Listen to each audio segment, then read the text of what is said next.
আসসালামু আলাইকুম ওয়া রাহমাতুল্লাহ। আলহামদুলিল্লাহ আলহামদুলিল্লাহি ওয়া কাফা ওয়া সালামুন আলা ইবাদিহিল্লাযীনা ইসতাফা।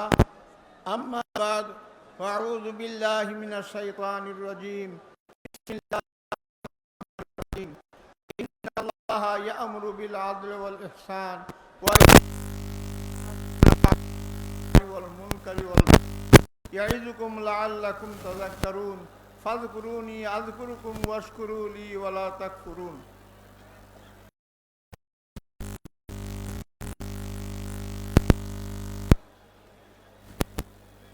বরিশাল বিভাগীয় সভাপতি, উপস্থিত আছেন প্রধান অতিথি পীরে চুরমুনাই এবং বিশেষ অতিথি হিসাবে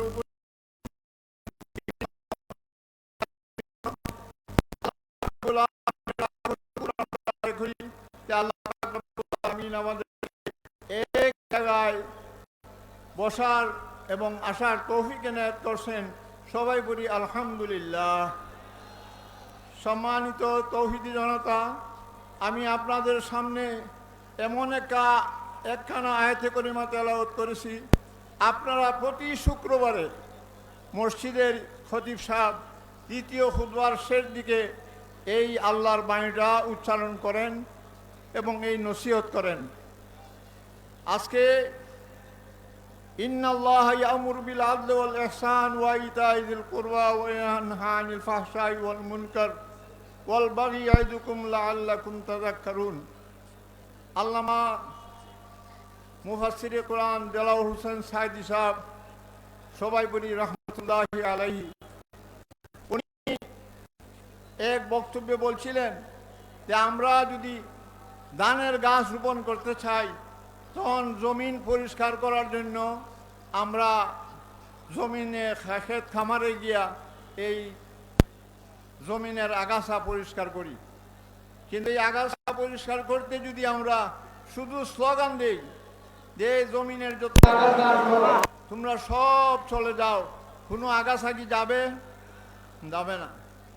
সাইদি সাহেব বলছিলেন যে আমরা জমিনের ফেকের মধ্যে নামতে হইব, হাত দিয়া এই আগাছা উঠাইতে হইব, তখন এইখানে ধানের গাছ রোপণ করা যাইব।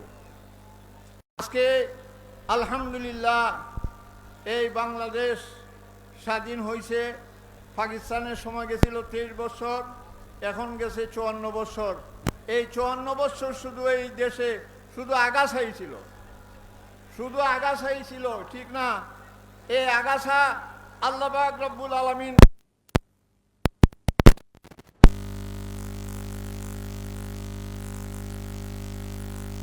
দেশ থেকে এই আগাছা ভারতে পাঠানো হয়েছে। আজকে এখানে আমরা হুকুমত, কোরআনী হুকুমত আমরা এখানে জারি করব। নতুন বাংলাদেশ পেয়েছি আলহামদুলিল্লাহ। বাংলাদেশের যত ইসলামী দলগুলো আছেন সব এক প্ল্যাটফর্মে জমা। আমাদের আমরা চালু করে নির্দেশ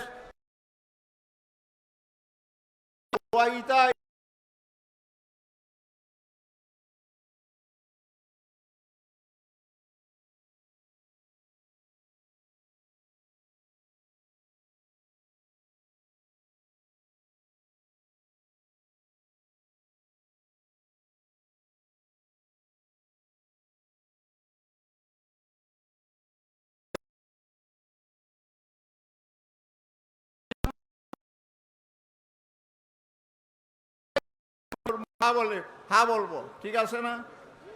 সবাইকে ধন্যবাদ। আসসালামু আলাইকুম ওয়া রাহমাতুল্লাহ।